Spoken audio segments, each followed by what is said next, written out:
మీరా? ఎక్కడున్నారు? ఎక్కడి నుంచి మాట్లాడుతున్నారు? అక్కడే ఉన్నాను. మరీ దగ్గరికి వచ్చారనుకోండి, మీ కళ్ళు నా కళ్ళు కలిసే అనుకోండి. నేను మిమ్మల్ని చూశానంటే నా నోట మాట రాదు. మనసులో ఉన్నది మీతో చెప్పలేను. సార్ సార్ అని పిలిచేది ఇక్కడ కాదండి, క్లాస్ రూమ్లో. మేడం. అయ్యో, ఇంకా మేడం ఏమిటండి? రాధా అని పిలవకూడదు. రాధా. గోపి. ఆహా, now I am very very happy. అది సరేగాని, ఇంత అర్ధరాత్రి పూట ఇక్కడికి ఎందుకు వచ్చారు? ఎందుకు వస్తాను? ఆదివారం. ఆదివారం సరిగ్గా సాయంత్రం 6 గంటలకి. 6 గంటలకి బీచ్కి వస్తే వస్తే నా మనసులో ఉన్న కోరిక చెప్తాను. Bye bye. Bye bye. Bye bye. ఎప్పుడు తెల్లారుతుందో ఏమో, ఎప్పుడు సాయంత్రం అవుతుందో ఏమో.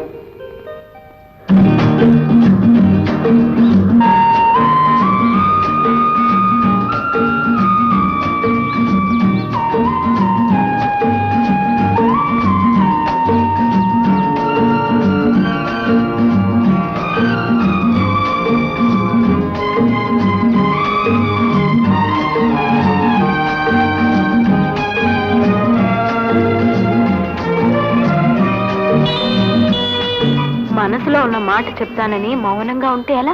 చెప్పాలని ఉబలాట ఉన్నా పెదాలు కదలటం లేదు. కాదు, నేను చెప్తా. కాదు, నేనే చెప్తా. నేను చెప్తా. నేనే చెప్తా. అరే, నేను చెప్తా. నేనే చెప్తా. నేను చెప్తా. ఇంతసేపు మాట్లాడింది మీరు కదా? నువ్వు కాదా? నేను కాదు. నేను కాదు. మరైతే మన ఇద్దరిలాగా మాట్లాడింది ఎవరు? మేము. ఆ ఇద్దరిని ఒకటిగా కలిపిన మీ ఇద్దరిని ఒకటిగా కలపడానికే ఈ ఎత్తు వేశాం. అయ్యో, రాత్రంతా ప్రిపేర్ చేసినా ఇప్పుడు కూడా సైలెంట్ గా ఉంటే ఏమిటి అర్థం? లత, ఈ నాటకం ఆడింది నువ్వా? నిన్ను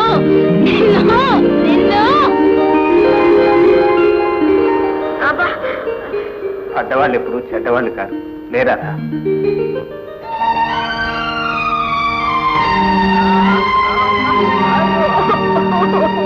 ఎందుకు అనవసరంగా ఏడుస్తున్నా? ఎందుకు? నన్ను పిలిచింది మీరు కాదుగా? పిలిచింది నేను కాకపోయినా నాకు కావాల్సింది నువ్వే రాధా. గోపి. గోపి. సక్సెస్.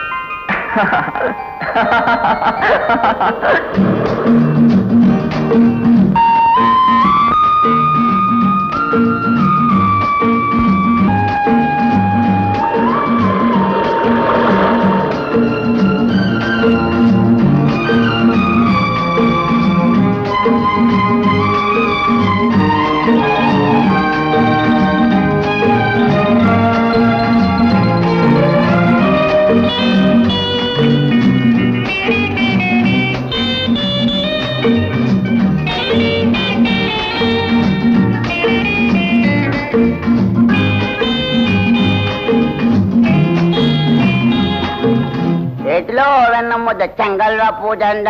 గురువారండి, గురువారండి, మీకు ఉత్తరం వచ్చింది. ఇదిగోండి. ఇది కాదండి, ఇదిగోండి, ఇదండి.